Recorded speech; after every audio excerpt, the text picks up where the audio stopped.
Hello everyone, welcome back to another episode of r/slash Raised by Narcissists.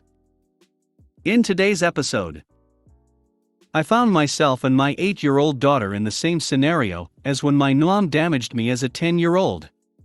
And I chose to be better.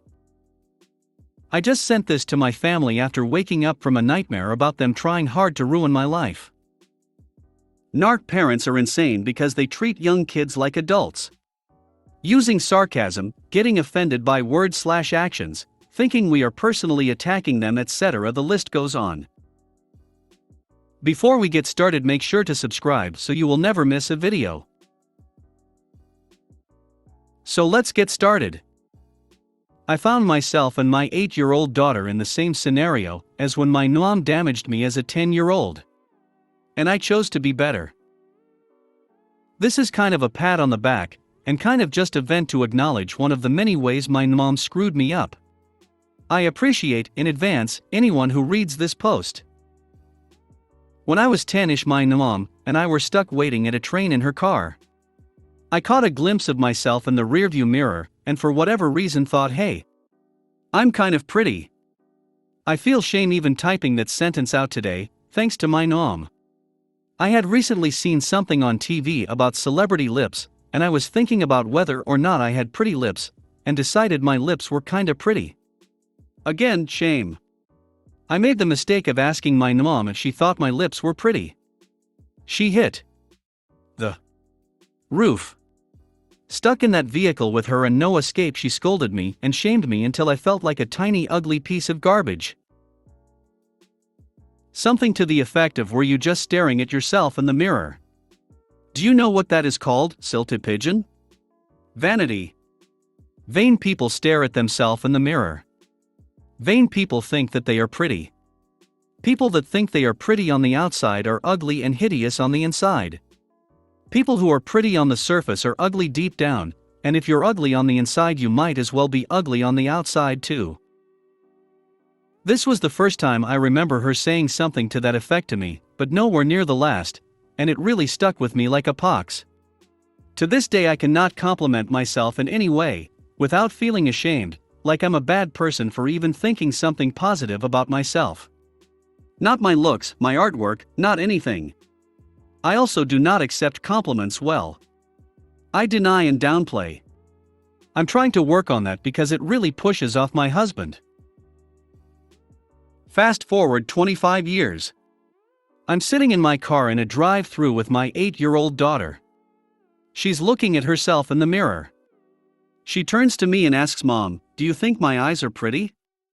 I think my eyes are pretty. Her eyes are gorgeous. She has beautiful hazel eyes. The memories of what my mom lecturing me came flooding back, and I instantly teared up. I asked my daughter to turn and look at me so I could see her eyes. I looked at her for a good little while, and I replied to her, "Your eyes are beautiful. You are beautiful on the outside, and you are absolutely gorgeous on the inside too. I love you, beautiful girl." I assume my daughter will probably never think of that moment again. Maybe it didn't make much of an impression on her. But that moment with her really hit me and affected my heart and soul. I felt like I was given a redo of a crappy moment in my life with my mom, and I choose to fix that moment for my daughter. I want her to know that she's beautiful, and to never feel ashamed to believe it or to hear it.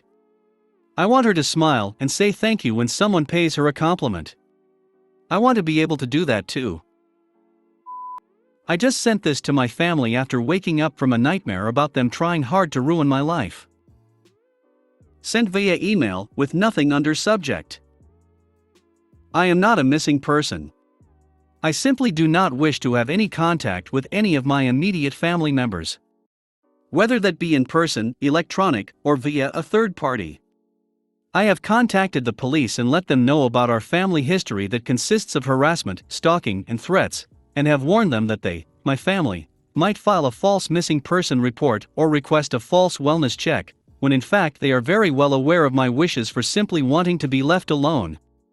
I lock my front door when I'm out, and lock further my living room door, bedroom door, and bathroom door. They all have keys that can be used from both inside and outside of the door. I also have a camera set up that runs 24/7 in my hallway that catches immediately anyone entering my home. All its recordings are uploaded and saved directly on the cloud.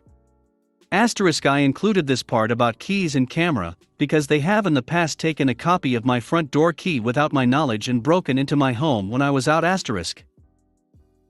I have changed my email and phone number. I have alerted *X's name about my family's tendency to contact him when they have failed to get a hold of me, under the guise of being worried, and that he will simply be a pawn in their games of gaining control. They have done this before, many times. My ex is someone I was with for 9 years, has toxic tendencies, and is a semi-narc that I have LC with *. He is very understanding and has blocked all of your phone numbers and emails. I have given the police all of your phone numbers and addresses. This email address will be deleted, and a copy of this email has been CC'd to my current email address incognito, therefore you will not be able to see my new email address, and will be saved and used as evidence if needed. Narc parents are insane because they treat young kids like adults.